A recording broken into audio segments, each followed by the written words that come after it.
大家好啊！今日我哋嚟到元朗一間西餐廳，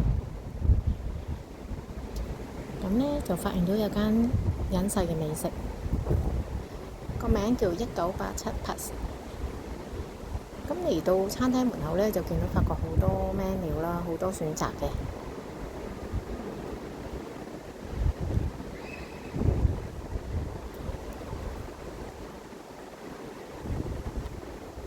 咁留意翻營業時間啦，佢逢星期一至五12點至3點，咁夜晚就6點至10點嘅。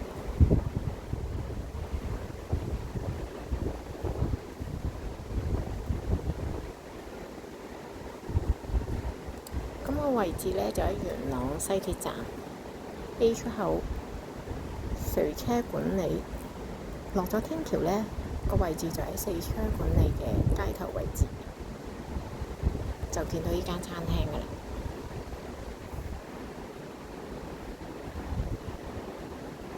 咁我哋而家入去睇下。咁入到去呢，就睇到呢個 lunch menu。咁個價錢由68蚊起，至到128蚊都有嘅。咁另外有個 all day 西餐嘅，就係全部都係有芫茜嘅食材喺度嘅。咁每份餐呢，都會送一個免費嘅前菜啦，有沙律，有件生果，同埋呢都會有一個小嘅包仔啦，同埋一支我唔知係咩包條嗰類咯。咁個餐廳附近環境都幾靚，個 decoration 都幾靚嘅。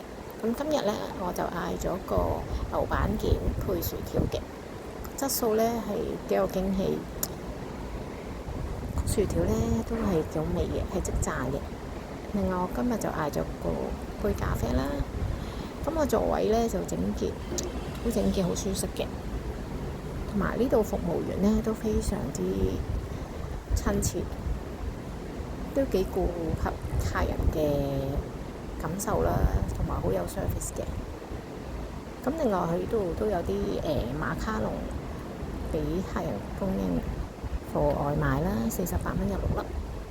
另外呢，佢呢度水果茶呢好好飲㗎喎，同埋好新鮮咯，飲得出係。咁詳細再睇下個地址係 Open Smile， 其實已經揾到㗎啦。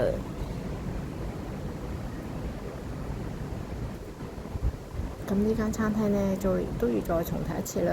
無論食物、環境、服務都非常之去到優秀級嘅區別嘅，特登入嚟試都無妨。咁就同大家分享到此。